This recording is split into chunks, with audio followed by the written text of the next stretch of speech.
Good morning, everyone. Sir Owen Disney here, and it is Sunday morning. And Sunday morning means one thing. It means I'm going to be drinking me some of this pomegranate blueberry drink. That's what I'm going to do. Ah, so good. Anyway, Tropicana Farm Stand is absolutely incredible. If you like blueberry pomegranate, the combinations, the way that they intertwine, and the way that they taste amazing together, then yes, pick it up. It's really good. It's hard to find, though. It's not the easiest thing to look for in, like, ginormous bottles, but they do have it in, like, singular sizes as well. But luckily, we're able to find it in the ginormous bottle, so it's alright. Well, the weekend is pretty much over. There is only a few things left to do today. As a matter of fact, right now, as we are speaking, I am loading 2 things to be watching as of one of my favorite sites on the internet, onechannel.ch. It's a secret.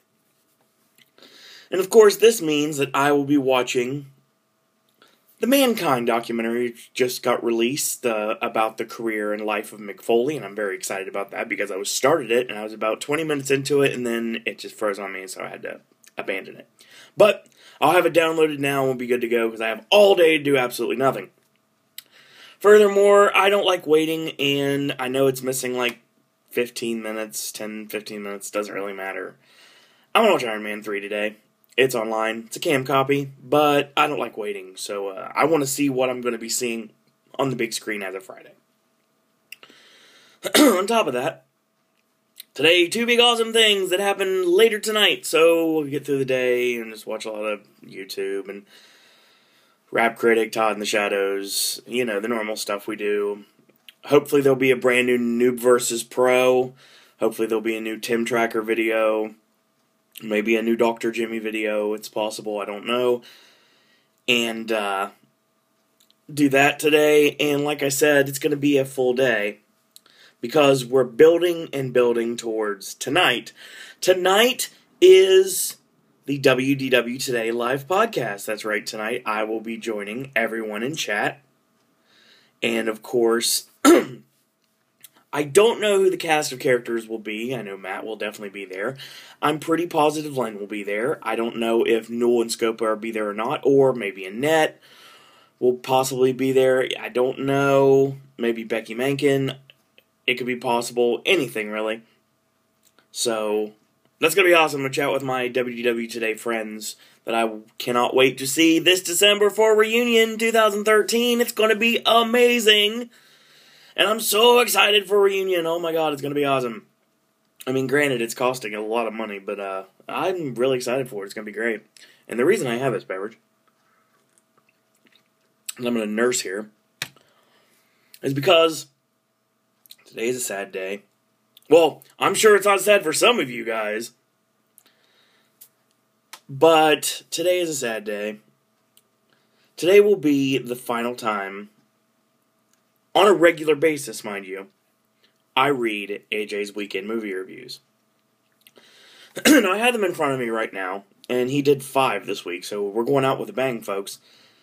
And another thing about tonight, we're going to talk about later, is Celebrity Apprentice. Celebrity Apprentice is going to have Lil Jon and Gary Busey as project managers today. And like I said, I think Gary's finally going home. And next week, it's supposed to be Mary Lou versus Lisa. I think Mary Lou might go home. And then I was thinking Lil Jon wasn't going to get into the Final 4, but now I'm pretty positive it's going to be Lil Jon, Lisa Rinna, Penn, and Trace. So we'll see what happens. But basically what I'm trying to get to is this. I'm not going to be reading AJ's movie reviews anymore. No. Because as of next week, Pop starts on Wednesday. That's a segue, folks. And that means that AJ is going to be doing his own movie reviews as of every Sunday.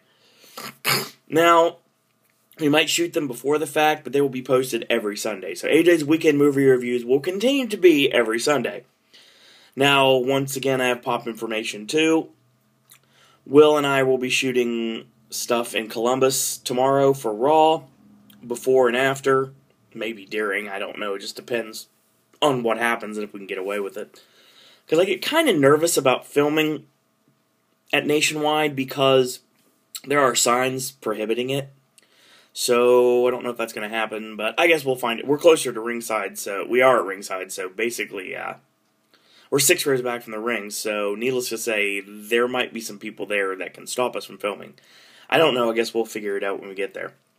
And still don't know where we're going to eat yet, but then again, we'll just cross that bridge when we get there. I do know that I will be the proud recipient of the Fandango shirt, which will officially debut this Monday. It'll debut tomorrow in Columbus. It'll be the first time you can buy it at a live event. And it officially goes on sale the next day, which is April 30th. So you can buy it on WWE Shop right now if you want to buy it. It's really cool. It has the Fandango like silhouette on the front, on the back. It literally has the lyrics to Cha Cha La La. It's awesome. And on the wrists, like the wrists on the shirts, like you know how with Dolph's shirt it has the DZ, and with Zack Ryder's shirt it has the Z logo. It actually has the correct pronunciation of Fandango, and that's awesome. Plus the new CM Punk shirt, the one that was designed by Punk's longtime friend Joel Thompson, and I'm really excited for that.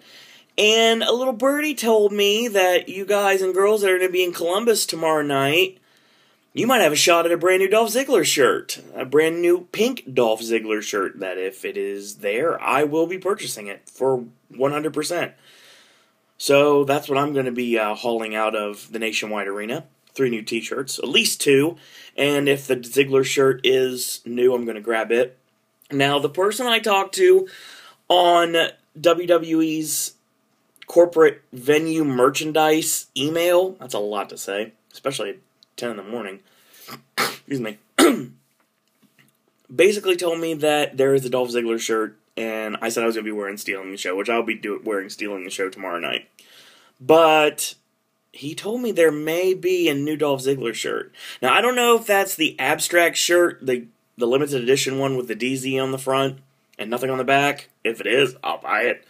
But, I mean, if it's a brand new Ziggler shirt, and it sounds like it might be, it's going to be pink, folks, and it's going to be the first shirt Ziggler's had that's winning the World Heavyweight Championship the night after WrestleMania. So, that's awesome, too.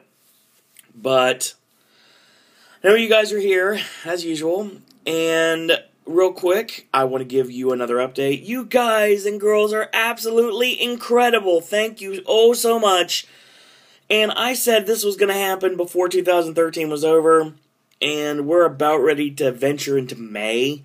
So you can say I'm a little off on my prediction, but I'm very happy to be off because as of this very moment, if you would go to my YouTube channel, you go to this YouTube channel, you would be able to see that currently I am at 4,889 hits. That's right, we are 111 views away from hitting 5,000 hits on this channel. And definitely going to do it before Pop on Wednesday. So Ben is going to be throwing out some review in the near future. He's actually going to do a Record Store Day retrospective for what he got on Record Store Day. And also, there's going to be a Get to Know You video for Ben, of course. Will's got Mr. Flashback, which is, of course, will tackle No Holds Barred, as well as Will's going to do a Get to Know You video and another video of his own. Molly and Tara are going to be doing a Get to Know You video, and their segment starts not this coming week, not the first week of Pop, but the second week of Pop, you know, the week The Great Gatsby comes out. So, that's going to be awesome. So, we got a lot of stuff to look forward to in Pop Land, so, your Popcasters will be giving you plenty of content, as well shall I be, because I'm covering Raw, I'm covering Impact, I'm covering SmackDown, and apparently now I'm covering NXT, plus, as well as Celebrity Apprentice. So, we got a lot of stuff, and follow the daily vlogs, and we're going to have some fun. So, without any further ado, this review AJ basically told me was one of the longest he's ever written. The reason why is because before, okay, in the past, we just watched the movies. Well, AJ now has a new affinity to pick up the novels, or read the true stories, or basically prepare himself for the movie in different ways. Like most people that, excuse me, heard about Pain and Gain did not go back and read the subject matter, because if they did, they would realize it's damn sure not a comedy, but it was played very well as such, as you're going to find out very soon. So as of this video, I'm doing something that AJ thought I should start doing, and you know, it's actually not a bad idea, so I think we're going to go with it. Basically, what we're doing is, for those of you that want to skip directly to the parts of the review for the specific movie that you want to hear about, I'm going to have it in the description bar underneath here saying exactly what time we stop talking about just randomness and we get to the actual review. So that's going to start this time. Thank you, AJ, for that brilliant idea. So let's get into Pain and Gain, which apparently now starts at 11 minutes and 6 seconds. Unless you lived in or around Miami, circa 1994, you have probably never heard of the Sun Gym Gang, a trio of moronic bodybuilders who attempted to get rich quick by kidnapping and torturing a self-made millionaire and accidentally killing a porn king and his girlfriend with a dangerous combination of greed and ineptitude. That story is brought to life, with some notable changes to add flow as well as protect the so-called innocent, by Michael Bay, who considered this a passion project before getting tangled up in the Transformers franchise. He was finally able to put his foot down and tell the studio he would not make another Transformers film until Pain and Gain saw its way to the big screen. And that's exactly what happened. Daniel Lugo, portrayed here by Mark Wahlberg, is the ringleader of the gang, tired of his lonely, dead-end life of going to work at the gym every day and barely being able to get by. However, Lugo is clearly unhinged as he is quickly and easily persuaded by a sleazy motivational speaker, Ken Jeong, to act on his impulses, and he plans to steal literally everything from Victor Kershaw, Tony Shalhoub, the rich asshole who frequents the gym. After convincing his friend and fellow bodybuilder Adrian, Anthony Mackie, as well as newly reformed cocaine addict Paul Doyle, Dwayne Johnson, an almost entirely fictional character made to be a vague representation of George Delgado, they concoct the harebrained scheme which leads them to riches until they foolishly squander everything, and their lust for money takes them down a dark path, when Paul suggests they try to make lightning strike twice with the rich founder of a phone sex line, and everything goes horribly wrong. As you can see, they were surprisingly very faithful to the facts, which is what makes people who know the story very hesitant to see it. The true story is horrific and haunting, yet the movie is portrayed as a black comedy. I was very concerned going in, despite the fact that prior to this I saw an actual documentary on the case, and an investigator actually says, "The events of this case are so absurd and so ludicrous and so unbelievable, one could actually look at it as a farce." There is a moment of genius in the movie after we are informed at the start of the film that this is a true story. It is over halfway into the movie where there is a scene where, well, to make a long story short, Paul has to resort to burning severed hands in a grill outside. And just when you're realizing how ridiculous this is, words smash onto the screen reading, "This is still a true story." Now, of course, there is the case of Paul Doyle being almost totally made up. But I'm not quite sure what is up with Delgado. At the end of the movie, characters like Victor Kershaw, who we all know as Mark Schiller, are covered up saying name change to protect the guilty. But it does not say that for Paul. Perhaps they just let it go, as the character is so unlike Delgado. Legal action could have been taken if they implied they were one and the same. Now that that has been addressed, let me just say that I was concerned about them bringing a non-existent person into this very real story. But honestly, Paul Doyle is easily a much more interesting person to learn about than George Delgado. Delgado was basically Kershaw's protege who fell in with Lugo while working at the gym, as well as helped them get all the information on Schiller's assets. That's about it. Doyle's a multi-layered, complex character that battles both his addiction to drugs as well as his loyalty to Jesus Christ. If you were worried about such a gruesome story being funny, it will help you to know that a lot of the hilarity comes from this fictional character and his fabricated shenanigans. Dwayne Johnson gives an award-worthy performance. Yeah, I said award-worthy, and is the high point of the movie. He conveys so many different emotions while making what is surprisingly the most likable character in the movie. Smart move by the writers, as Paul is pretty much the only thing keeping this story from having nothing but unpleasant, unlikable people. Now sure, they had to stray off the beaten path sometimes, but when you're making a movie, especially a dark comedy, you can't just beat the audience over the head with nothing but downers.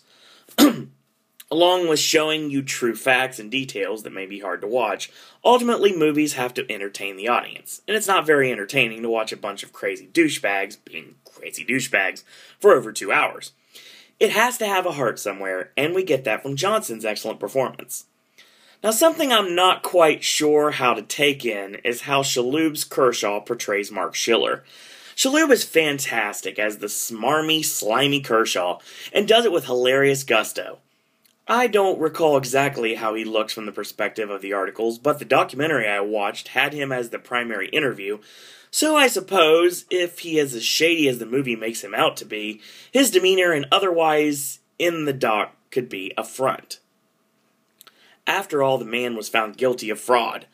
Of course, that's something I'll probably never know. The rest of the cast are all great. Wahlberg is totally convincing and doesn't use any restraint in showing on the screen what kind of a villain Lugo really was. Mackie, as always, is very good and very funny. Though, since the real-life Adrian Dorbal is still claiming he's innocent, it's unfortunate they weren't able to depict him as the craziest of the bunch, which he clearly was if the articles are anything close to the truth. Ed Harris is a lot of fun as private investigator Ed Dubois, the man hired by Mark Schiller when the police don't believe his outrageous story, as well as giving us the best line of the movie in its final minutes. Ken Jeong makes the best of his one scene and gets a couple of laughs, as well as Rob Corddry, playing the gym's owner John Meese. And yes, I can't believe I'm saying this, seeing as how I never, in a million years, thought I would say something so unthinkable. Rebel Wilson made me laugh. I'll let that sink in for a second.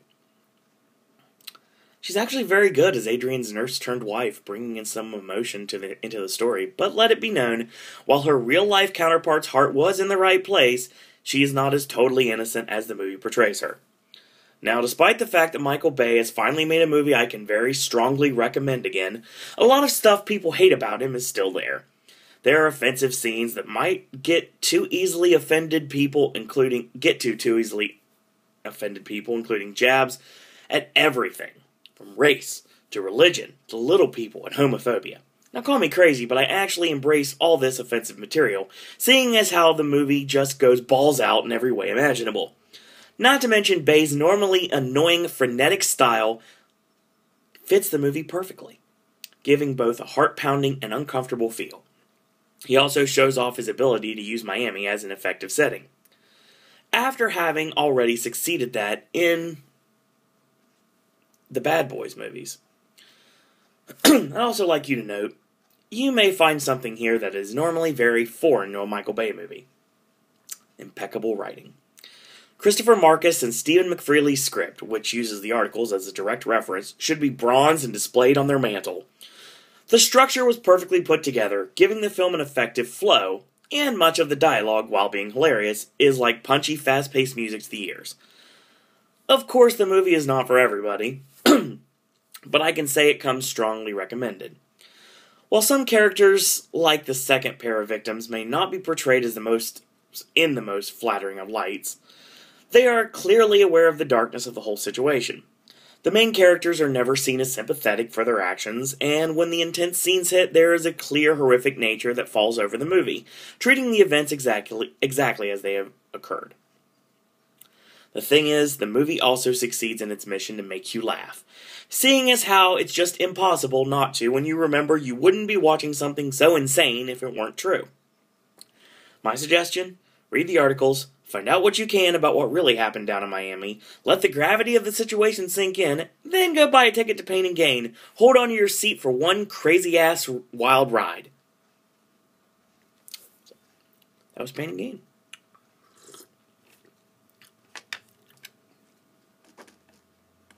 As I will now mark. And we will talk about the big wedding. When will Hollywood learn? Now that Robert Altman is dead, and P.T. Anderson is working with much smaller casts these days, there isn't really anyone else around that really knows how to handle big ensemble pieces.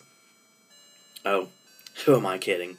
Bringing up the names of those directors and using phrases like ensemble pieces when referring to the likes of Valentine's Day, New Year's Eve, and now the big wedding is just an abomination. Apparently it is a remake of a foreign movie called Mon Frère c'est Marie, which I haven't seen, and it's adapted and directed by a guy named Justin Zackham. When I left the theater, I had to find out who had just put me through this horrible torture, so I went to his IMDb page and discovered he has done pretty much two things. He wrote The Bucket List, and he wrote and directed a movie called Going Greek.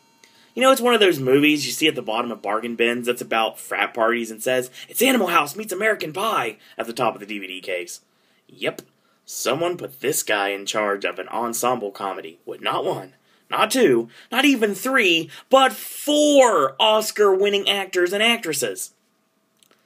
Now, the annoyingly contrived plot involves divorced couple Don and Nellie, Rob De Niro and Diane Keaton, Don's girlfriend Bibi, Susan Sarandon. They must come to an understanding, as they must undergo the elaborate lie plot device because their adopted son, Ben Barnes, is getting married, and both his biological mother and their drunken priest, Robin Williams, would not approve of them having gotten divorced, so as the wedding nears and the bride's family comes into the picture, Don and Ellie must pretend to still be married. Now, there are also idiotic subplots involving the other 2 children, Katherine Heigl and Topher Grace, as well as the bride, Amanda Seyfried, and her parents, Christine Ebersole and David Rashi. Now, despite an array of mostly talented people, let me tell you how much the movie clearly does not care about who they are and what they're good at. Barely 10 minutes in, De Niro and Keaton spend the majority of their time mugging towards the camera, like there is a baby off-screen they are entertaining. The always insufferable Heigl doesn't hold back in making an addition to the very long list of whiny, miserable bitches she always plays. Grace brings a surprising amount of charisma to a thankless role that has him as a 29-year-old virgin that is so desperate to get laid, he will go out of his way to do everything for a woman he has just met who has agreed to do it with him under the conditions, then gets pissy when she changes her mind. Now then there is Williams as the creepy Father Moynihan, who is just a weird character and almost totally useless. The only person that really comes out unscathed is the always amazing Sarandon. This woman is becoming my personal hero, the way she manages to make something out of all of these nothing roles she has been given for the past few years. Now, with the exception of her best of the decade work in Jeff Who Lives at Home, which was an incredibly well-written character. Seyfried is appealing as well, but she is barely there. This movie is bad in so many different ways, and is just all over the place. Now, once it starts, you feel like you walked in somewhere in the middle of the movie, and these actors waste absolutely no time to start embarrassing themselves. Most of these characters are downright dreadful, selfish, careless people. I was getting increasingly weirded out by De Niro's Don. De Niro, playing the head of a family. His name is Don. Please tell me that wasn't on purpose. His character has this strange obsession with sex. I mean, he is horny throughout the entire damn movie. What makes it even worse, spoiler, if you care, which you shouldn't, De Niro and Keaton have vigorous sex all night long, behind Sarandon's back, and we're supposed to shrug this off as a hilarious scenario, as De Niro and Keaton lay next to each other without even the slightest hint of guilt. Who in God's name would pay money to watch all these despicable human beings go to a wedding together? That's what reality television is for. Now let me go into what many people believe to be the most dreaded scene to anticipate in any movie of this sort. The big lie reveal. You know, every time you watch a movie whose plot is based on a lie, there has to be the scene towards the end where the liar, or liars, is exposed. There have only been maybe 2 exceptions. Everyone remembers Dustin Hoffman's big lie reveal at the end of Tootsie, and it was fantastic. But there's also a hilariously tongue-in-cheek twist on it in Bobcat Goldthwait's World's Greatest Dad, which ironically stars Robin Williams as the liar. However, every other movie does it pretty much the same way.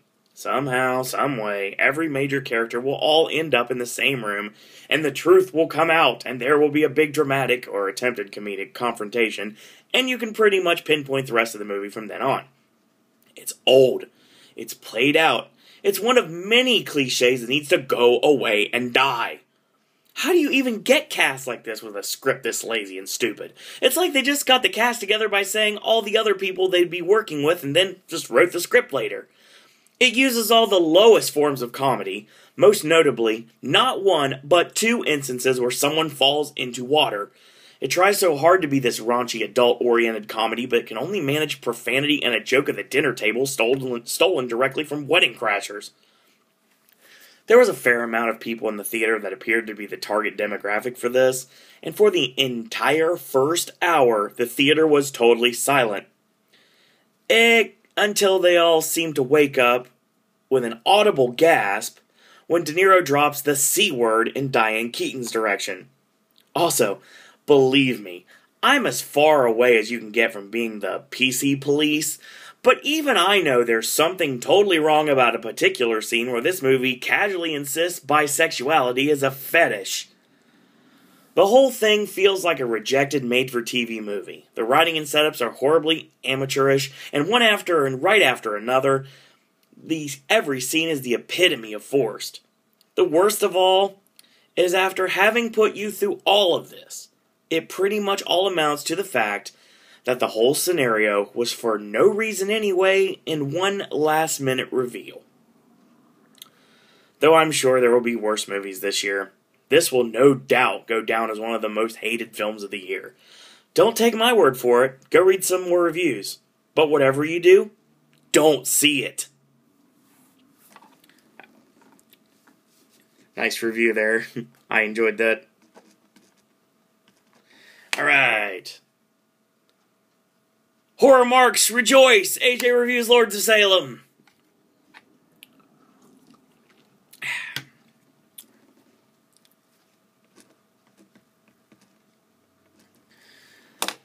I'm not sure what the hell happened to Rob Zombie between 2005 and now, but he was once going to be one of the greatest horror directors of our time. In 2003, he unleashed his sadistic masterpiece, House of a Thousand Corpses, onto shocked moviegoers, and it was glorious. Then in 2005, he released that film sequel, The Devil's Rejects, which even if he makes 100 more movies, will no doubt go down as his magnum opus. It was in 2007 he took it upon himself to remake John Carpenter's timeless horror masterpiece, Halloween. It's certainly not a bad remake, but in no way is it a worthy counterpart to its origin. He then completely jumped the shark when he made Halloween 2, probably one of the worst movies I've ever seen. While The Lords of Salem doesn't at any time reach the bottom of the barrel levels of Halloween 2, this movie is still a stylish piece of garbage that may please some fans of zombie in the genre, but does not work for me. Late night radio DJ Heidi, played of course by his wife, Sherry Moon Zombie, lives a pretty distant life, waking up naked and alone with only a dog to call someone close to her. She is very private and doesn't even tell people her real name. She does, however, have a decent relationship with her friends from the radio show, Jeff Daniel Phillips and Ken Forey. It is hinted at that she may have a physical relationship with Whitey, played by Phillips, but that is never really explored. One night on her way out the door, she is given a record in a wooden case that is from The Lords. She assumes that this is a band and takes it home to listen to it. Listening to the eerie tune causes her to have horrific visions of the Salem witch trials and other freaky demonic images. Helping her in this bizarre situation is author Francis Matthias, Bruce Davidson, And the trouble arises as the Rosemary's Baby-esque tenants in her building begin acting stranger. This includes her landlord, Judy Geeson, as well as Sonny, D. Wallace of the Howling and E.T. fame, and a creepy palm reader, Patricia Quinn, whose lips might look very familiar. The cast does what they can, I guess, except for Sherry Moon Zombie. She is out of this world scary in Zombie's first 2 movies, but she just doesn't work as this sympathetic character. She's the right kind of non-traditional beauty that the part asked for, but her acting is totally absent. And it's like she only went over her lines a couple of times. The trio of ladies are all effective, particularly Geeson, and they really help along the movie's unsettling nature. Phillips is okay as Heidi's almost love interest, but the character is a little too perfect to be interesting. And Foray's character is just kind of there. We also have Meg Foster as the head witch, who goes all out in her performance, creating what many people believe to be the scariest thing in the movie. To be totally honest, at first sight, I thought she was Brad Dourif. Lastly, we have the best of cast with veteran supporting actor Bruce Davison, giving us the most likable character in the movie, as well as a totally convincing performance. You might know him as the Senator in the X-Men movies, but be sure to check this guy out in the many other places he appears, particularly in his beautiful Oscar-nominated performance in Longtime Companion. This guy is fantastic. Zombie has said he wanted this movie to be like if Ken Russell directed The Shining. I can see that. It is clear that he understands both Russell's movies as well as The Shining on a technical level, but he just can't seem to make the two things come together the way he is aiming for. The only problem is the stuff in between. Though he makes it known he understands all other movies, he can't seem to go out about effectively making his own horror anymore. This movie is so poorly handled, using old cliches like loud music cues and pointless scenes that are for nothing more than shock value. Yes, even an actress giving us a full frontal nude scene as she is about to step into the shower, who we haven't seen before this scene, and we of course never see again. There's a particularly frustrating scene where Heidi walks down the hallway and goes into her apartment. Now in this hallway are 3 hanging lights. The light right in front of the apartment at the end of the hall where the witches' ghosts are supposedly hiding out is swinging by itself. It is a bit creepy when that is subtly in the background. But apparently Zombie didn't think we noticed, so once Heidi is in her apartment, the camera lingers on the swinging light for a ridiculous amount of time until he thinks we get the point. Not only that, he makes the very same mistake only seconds later when Heidi enters her dark apartment and turns on the light, and through the kitchen doorway we see one of the witches standing there. In case we didn't notice, the loud as hell music chord should tip us off. And of course, the camera stays on this shot for quite a while, waiting for you to be no longer scared by it. The music chord even dies off before there is a cut. For a horror director, this is embarrassing work. It was very easy to tell what he really wanted was something along the lines of Ty West's 2009 film House of the Devil, which successfully took many attributes and a lot of the cinematography from grainy movies of the 70s. It actually feels more like Zombie was aspiring to be West's film than a film of the 70s. Many of the scenes feel so similar, only we were much better executed in the former. From the distractingly ordinary opening titles, to the overabundance of camp, to the presence of hippie witches, he really tries to hammer home and he's trying to go retro. But all of that just makes the movie look and feel quite cheap. It is hilarious when they go into showing us what appears to be things out of a thrifty, long-forgotten creature shop. When these things got involved, like what appears to be an overgrown werewolf in the shadows, or a giant mutant baby, I had a feeling he knew this couldn't possibly be seen as scary. So he was clearly going for a fun, campy thing. But it doesn't even work in a so bad, it's good way. It's just badly awkward.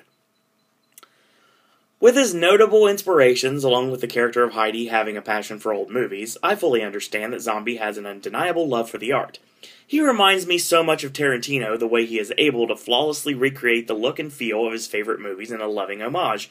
But where Tarantino succeeds in, well, every form of filmmaking there is, Zombie is struggling with the part where you separate what's great about the movies you're borrowing from and what should be your own great work. He had two major goals with this movie, and that was to recapture the magic of those old school horrors as well as bring his own trademark horror shock stuff. And he failed. On both accounts. I really hope Somewhere Zombie still has a good movie left in him. We know he has the potential. Let's just hope that any sign of quality work from him didn't die in that hail of gunfire with the Firefly family.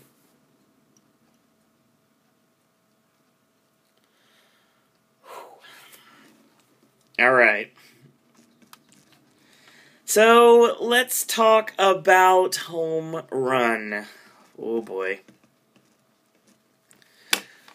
We've all seen them by now. Or at least one of them. You know, those Christian movies that are funded by churches that look and feel like they should be playing on Lifetime Movie Network or the Hallmark Channel or even as after-school specials? The gold standard for these movies is met by Alan Kendrick, who gave us Facing the Giants, Fireproof, and Courageous. Though I have yet to see Courageous, I must say Kendrick is not a bad filmmaker. Sure, his movies are cheap and very hokey, but his heart is always in the right place. And the movies are not half bad. Having said that, there are also some incredibly bad movies out there like his. Last year's Last Ounce of Courage, which, I'm sorry, I had to laugh just thinking about that, is a prime example of the worst way to do this kind of movie. Though not as bad as Last Ounce, 2010's To Save a Life, AJ, you reminded me of some good memories, sir, is a celebration of mediocre propaganda as well. David Boyd's Christian film Home Run, about an alcoholic baseball player who finds solace in faith, falls somewhere between Kendrick's work and To Save a Life. We open on young Corey Brand, his younger brother Clay, as their drunken ex-baseball player father tells him it's time to play. After throwing 20 fastballs at Corey before vomiting in front of him, the adult Corey, Scott Elrod, who is now a professional baseball player, snaps out of his flashback and goes out onto the field, but not before sneaking some alcohol into his drink container. If you do not understand by that shot that Corey is now the alcoholic his father once was, don't worry. The movie will remind you time and time again, especially when you don't have to be told. After an incident where he elbows his brother's adopted son in the face, Corey offers to go get something to eat with the now-adult Clay, James Devati. Now, here is where the movie makes a fatal error.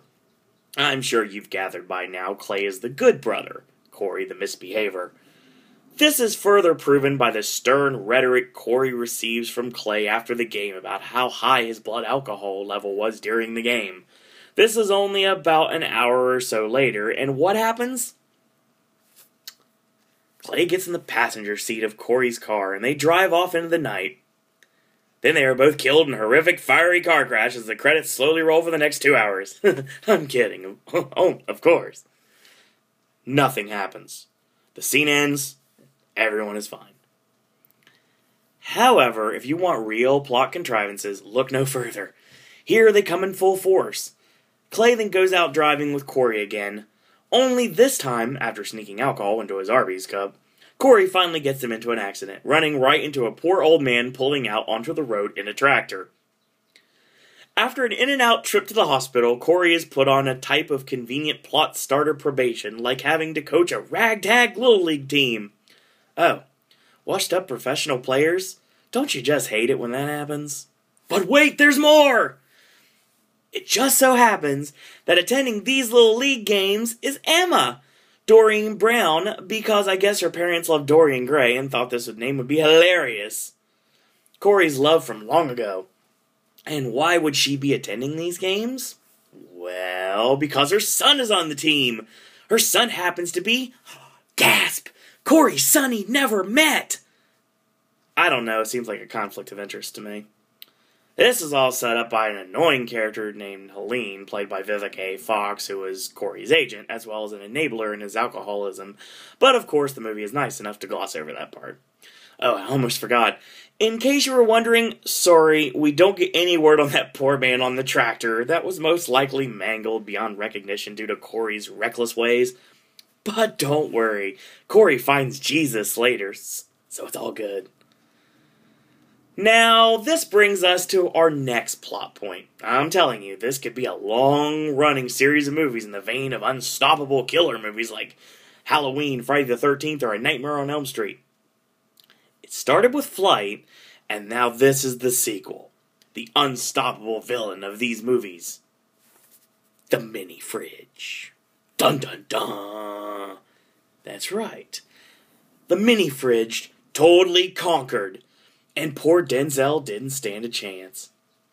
However, he almost met his match in Corey Brand, who went as far as to push it outside. Like Craig T. Nelson with the TV in the final scene of Poltergeist. Spoiler alert. But it's still out there, waiting patiently for its next victim. Be sure the next time you go into a hotel to look over your shoulder, there might be some adult beverages, as Corey himself so elegantly labeled them, waiting to sneak up on you. Then yes, we reach the inevitable point where Corey is at what he thinks is an AA meeting, where he meets JT, Robert Peters, who introduces him to the power of faith in Christ, which slowly but surely helps him overcome his personal demons and get his life back in order. The movie isn't quite as bad as it sounds, but it doesn't do absolutely anything to try to overcome its own absurdity or cliches, and it really beats you over the head with its messages to where you might want to get an MRI after you leave the theater. There are a couple of things here and there that are nice. Elrod is not a bad actor or anything. IMDb credits him for being in this past year's Best Picture winner Argo, but I do not remember him. I don't either, AJ, honestly. There's a good scene between Corey and the rival coach that raises some genuine tension. However, the bad outweighs what little good there is, kind of like Michael Moore and Peter Dinklage on a seesaw. The movie is also very poorly made. There are musical cues that happen totally at random in the oddest of places, one of which made me laugh out loud. There are more fade-outs to represent scene transition than there are a number of times Corey takes a swig of something. And most importantly, we never really see his big turnaround after having to invest 2 hours of time into it. He basically says, I need help. After another breakdown, then one dag-blasted fade-out later, he's a new man, clean and sober. There was once a place it could have ended that would have actually been a pretty effective place to stop. But it takes us the extra 20 minutes to make sure we tie up all of those contrived plot points from earlier. I was going to avoid stating the obvious line, but to hell with it, I'll say it anyway. They should have called the movie Strikeout. Alright, so as I write this down for time frame, we are, God, we're almost an hour into this thing, AJ was right. Girl Rising. You know those commercials you see about 5 minutes long on television? You have sad music playing as they show you the hardships of children in other countries like Africa, and they're looking longingly in the camera as if to say, if you do not help me, I will have to eat garbage for the rest of my life. Then that guy or girl comes on and tells you that you can simply help them by donating a quarter every month. Dane Cook has a great bit on these commercials in his Rough Around the Edges special. Well, imagine, if you will, one of those commercials stretched out to almost 2 hours. You will then have a good grasp on Girl Rising, which goes to show, along with Room 237, that the Sundance Film Festival apparently takes the term documentary very loosely. The reason I feel iffy on calling this a documentary is that none of the footage is actual footage. I'm sure all the situations depicted have happened at one point or another, but they are all dramatically reenacted for the cameras, as opposed to someone actually going out and getting real stuff. This becomes the movie's major downfall in getting its point across. Now take, for example, the scene where a little girl is walking through the ruins that she lives in, and the camera lingers on what the child discovers to be a small pair of legs, attached to a body that is completely covered by rubble. Sure, that's a disturbing thought, but this movie's vignettes are so fake and so staged that we're clearly looking at something that was set up. Not that I wouldn't want to see such a disturbing image, but this isn't the whole point of the But isn't this the point of the whole documentary, to show the audience unflinching, unrestrained glimpses into the real world. Another thing that gives the whole thing an off feel is the big-name celebrities that were hired to narrate each girl's story. I spent more time playing guess the celebrity voice than paying attention to what they were actually saying. There was an unintentionally humorous moment during the Nepal segment where I couldn't help but notice that pretty much everything the girl says in the story is in song. I'm not sure why this is, but what struck me as funny is that they got Anne Hathaway to narrate this particular part. I guess they wanted Nepal to come off as Les Mis as possible. As Les Mis as possible. Get it? I think that's funny. However, the most disturbingly tasteless use of narration goes to choosing Liam Neeson to talk to us about the horrors of human trafficking.